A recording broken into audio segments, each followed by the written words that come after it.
Lectura del Santo Evangelio según San Juan.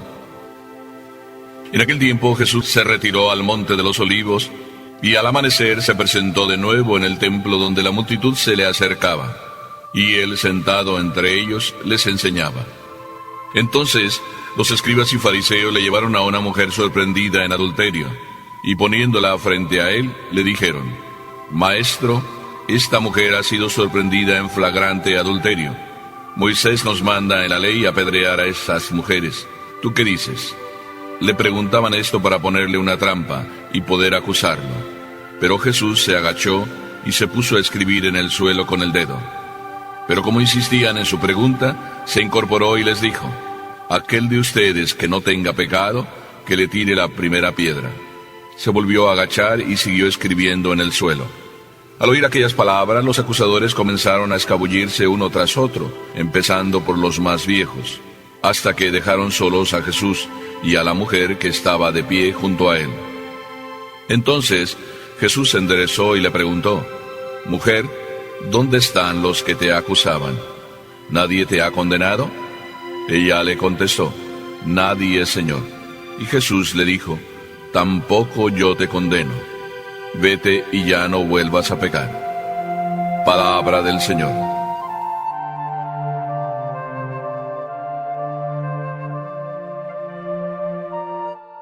Este evangelio lo llamamos muchas veces el evangelio de la mujer adúltera.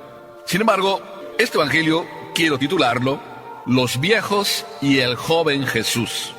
Pues los viejos, muchos nos podemos llamar viejos, y el joven Jesús. Me estoy acordando en este momento de una persona que me dijo un día: ¡ay, padre! ¡Ay, padre! Y todo empezaba siempre que decía algo con esa frase: ¡ay, padre! Detrás del ¡ay, padre! se ocultaban los 89 años que tenía. Y como que todo era queja. Aquel inicio: ¡ay, padre! Luego seguía una serie de frases, todas ellas bonitas. Pues yo he recibido un grande regalo, me encontré con una buena mujer que me ha sabido soportar, que ha tenido paciencia conmigo. 89 años tiene este señor, y llevan casados pues más de 50, y siempre contentos, siempre alegres.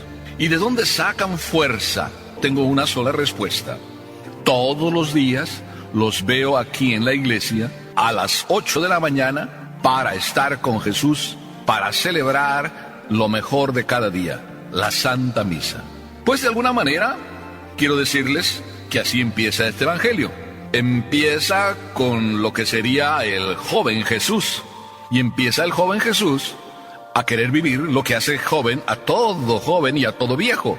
Empieza Jesús a retirarse al monte. Así el evangelio dice: Jesús se retiró al monte de los Olivos. Jesús tenía momentos para Dios. Todos sabemos que se retiraba, y este huerto de los Olivos era particularmente querido por Jesús. Y el evangelio dice que se retiró al monte, y al amanecer de nuevo se presentó en el templo. El joven Jesús no es viejo, y no es viejo no porque no tenga 89 años, sino porque a sus 32, 33 años sigue cargando las pilas. La lección de Jesús: cargar las pilas cada día. Él lo hacía de noche. Él buscaba los momentos de silencio, el lugar preciso, para enseñarnos a cada uno de nosotros, a ti y a mí, que es necesario buscar el lugar preciso, el momento concreto, para entonces cargar las pilas. Y es muy importante que escuchemos esto. Hijo mío, no vengo a decirte lo mismo de la semana pasada, ni lo mismo del año pasado. Vengo a decirte que cargar las pilas es algo tan esencial como el pollo, como el bistec que todos los días te tomas, o como la ensalada si es que estás en la dieta especial. Es necesario cargar las pilas. Y no es solo cuestión de viejos. Mira que si yo no cargara las pilas todos los días, la verdad te digo que no sé si me estarías escuchando en este instante. Por eso Jesús lo llamo también el valiente, el que sabe regalarle a Papá Dios el mejor tiempo, el mejor lugar, lo mejor de su ser, su corazón entero. Es impresionante cómo Jesús en el Evangelio se nos revela cómo el Evangelio nos lo retrata tan real, tan humano, tan cercano, como para decirnos que es muy fácil, hijo mío, cargar las pilas. Basta con que seas tan normal, tan natural, que no te sientas que tú lo puedes todo, que eso es verdad, que no lo puedes todo, y que por tanto tengas la humildad de aceptar que necesitas de Papá Dios, y que por lo tanto, mira que son conclusiones una tras otra, te acerques y busques el lugar. Ya sé que me vas a decir que no tienes tiempo. Mira, te voy a dar algo que te va a sorprender. Tú dices que no tienes tiempo, pero si te preguntara cuántas horas dedicas a estar dentro del carro, del coche, porque hoy en día vamos tan acelerados que el coche, pues es como si fuera nuestra casa, nuestra segunda casa. Es más, a veces pasamos más en el carro que en la casa. No voy a decir que en el trabajo, pero pasamos más tiempo en el carro que en la casa. ¿Y tú sabes que ir a casa es como ir a cargar las pilas? ¿Y tú sabes que ir a casa, así lo piensas, es como ir a volver a oxigenarte? ¿A limpiar los pulmones? ¿A darle fuerza a tu corazón para continuar la vida de diario? ¿Verdad que sí? Pero no quieres ir a casa. ¿Por qué? Porque ese otro tiempo que vas tú en el carro, que es un lugar precioso, donde tu corazón puede ganar mucho, ese lugar que yo llamaría privilegiado, el carro, conviértelo en un lugar para cargar las pilas. Como diría aquel, mi carro es como si fuera mi sagrario. Me lo dijo hace unos cuantos días un señor. Padre, yo en el carro prefiero con todo apagado, nada de radio, voy en silencio, pensando todo lo que necesito, pensando todo lo que tengo que hacer, buscando arreglar mi vida. Y ahí, en ese carro, está mi encuentro con el Señor, mi sagrario ambulante. Jesús carga pilas. Tú también las cargas cuando vas en el carro. Si no lo haces, pues te invito a que lo hagas, a que aproveches ese tiempo. Tú llevas colgado del espejo retrovisor un rosario. ¿Te sirve de algo o es nada más algo que ahí está, como diciendo que mágicamente la Virgen me cuide? Ese rosario debe ser algo más que un amuleto que va a ir diciendo que tú crees en algo. A lo mejor también llevas a San Cristóbal. Yo creo que también llevas una cartera, y en la cartera probablemente esté la imagen de la Virgen de Guadalupe. Yo creo que no te falta. Todo eso, de verdad, ¿por qué no lo aprovechas para convertir tu carro en un sagrario? En eso te puedes parecer a Jesús, porque lo puedes aprovechar para convertirlo en oportunidad para cargar las pilas. Y puedes mantener la alegría y la paz de la juventud de Jesús. Luego viene ese segundo capítulo. Maestro, esta mujer ha sido sorprendida en flagrante adulterio. La ley de Moisés nos manda a apedrear a las adúlteras. ¿Tú qué dices? Jesús es preguntado sobre una cuestión muy profunda, y se la preguntan los avanzados en edad. ¿Estás del lado de nosotros y de Moisés? Es decir, ¿estás del lado de la ley o estás en contra? ¡Ja, ja! Una pregunta capciosa, una pregunta difícil, donde a Jesús lo ponen ahí para que se defina. ¿De qué lado está? ¿La ley y todo lo que Papá Dios nos dejó? ¿O está contra Dios? Dura la pregunta. Y Jesús captó la importancia de la pregunta. ¿Tú crees que se puso nervioso e impaciente porque le estaban haciendo esa pregunta? Y Jesús está tan tranquilo como si nada hubiera pasado. Unos viejos avanzados en edad y en crímenes, como nos dice la primera lectura, estos viejos están queriendo probar a un joven Jesús. Y resulta que el joven Jesús sigue ahí como que no hacía caso. Como insistían en preguntarle, Jesús entonces les responde: el que esté sin pecado, que le tire la primera piedra. Jesús no se pone en contra de la ley, sino al contrario, usa la misma ley. Con la misma ley les dice: el que esté sin pecado, que tire la primera piedra. Estos doctores de la ley, estos ancianos, poniendo a prueba a Jesús, y Jesús los puso a escurrir casi, en la verdadera prueba. ¡Qué maravilloso es Jesús! Y te das cuenta que toda esa serenidad de Jesús, ¿de dónde le viene? ¿Por qué responde tan certeramente? Porque antes cargó las pilas. Y es que cuando uno carga las pilas, no solo es paciente, sereno, sino que además es comprensivo. Y Jesús, el joven, comprensivo y paciente, y los ancianos, avanzados en edad, y deberían por eso ser pacientes, desde luego que no lo son. ¿Por qué? Se me ocurre pensar que se sabía la ley de memoria, pero no era una ley aprendida en el contacto con Dios. Y Jesús se sabía la ley también, pero se la sabía aprendiéndola en el contacto con Dios. Me viene a la memoria el Papa Juan Pablo II.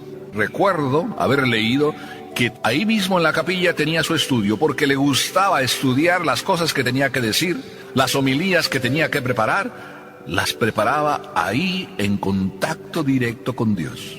Cuando luego lo conocimos como Papa, nos sorprendía cómo parecía que se salía de sí y estaba en el cielo, sí, con el corazón, pero los pies en el suelo, bien puestos. Así es Jesús. Tú puedes estar en contacto con Dios todos los días, aunque los pies los tengas en el suelo, y de ese contacto con Dios te salga la verdadera paciencia que tienes que tener con todos, con aquel que es un pecador. ¿Cuánta paciencia tenemos que tener con nuestros hijos?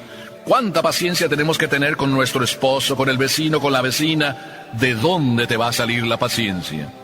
¿Así por naturaleza, porque tú naciste paciente? No. Aún los que nacieron pacientes terminan muchas veces impacientándose ante tantos contratiempos, ante tantas contrariedades que la vida nos prepara. Por eso, qué hermoso cargar las pilas, para tener un corazón humano a la vez que divino. Jesús entonces no estaba contra Moisés, aunque ellos querían ponerlo contra Moisés. Jesús estaba para que se cumpliera con mayor perfección la ley de Moisés. Y por eso manda ese mensaje: el que esté sin pecado que tire la primera piedra. Y el Evangelio nos dice que se fueron yendo los viejos, claro, avanzados en años y avanzados y cargados en crímenes, y no lo condenaron. Jesús nos enseña otra lección. Jesús simplemente dice: el que esté sin pecado que tire la primera piedra, como diciendo, a nadie que sea pecador le toca juzgar. Y creo que aquí la lección es para todos. ¿Quién de ustedes se siente sin pecado? En este mundo todos pecamos. Por eso podemos decir que nadie en el mundo está para juzgar. El único que está sin pecado, que es Papá Dios, podría juzgarnos. Y aquí viene la persona que parece ser la más importante. Pero yo sigo diciendo que Jesús es el más importante en este pasaje. Pero la persona que da título a este evangelio, la adúltera, aparece ya. Y aparece donde Jesús le hace la pregunta: ¿dónde están tus acusadores? ¿Nadie te ha condenado? Nadie la condenó. Ellos, los viejos avanzados en edad y en crímenes, no la condenaron. Jesús tampoco, como joven que está con las pilas bien cargadas y que comprende cuánta comprensión hay que tener con aquel que es pecador. Por eso los pecadores verdaderos, los que quieren encontrarse con Dios, no le tienen ningún miedo, porque saben que Papá Dios no condena a nadie, aún siendo el único que puede condenar. Papá Dios no condena a nadie. Acércate, hijo mío. Qué hermoso que te puedas acercar. Estamos en este tiempo de Cuaresma. Qué hermoso que sientas, que vivas el poder misericordioso de Dios, que todos los pecados, también esos gordísimos que tú dices que no se pueden perdonar, que tú muchas veces no te los perdonas, esos Papá Dios te los perdona. Y si acaso lo único que te dice es esa frase final: no vuelvas a pecar, porque Dios quiere recibirte con los brazos abiertos. Acepta que te dé el abrazo, Papá Dios. Pero tú también aprovecha para orar. Tú que eres pecador, yo que soy pecador, aprovechemos todos para meternos en el corazón de Dios, para ahí en la oración descubrir este Jesús, este Papá Dios, que no condena, aunque nos recuerda: no vuelvas a pecar. Y ahí en la oración descubrirás que Papá Dios, cuando te dice no vuelvas a pecar, no te está llamando la atención, simplemente te quiere decir: hijo mío, ¿por qué quieres sufrir? Yo ya he sufrido por ti. Quiero quitarte ese sufrimiento por el cual tú sufres, que es tu propio pecado. Deja que te abrace. Si hoy aprendes, serás muy grande. Entonces aprende que el carro es tu lugar sagrado, donde te encuentras con Dios, y Él te dice: te perdono, hijo mío. Amén.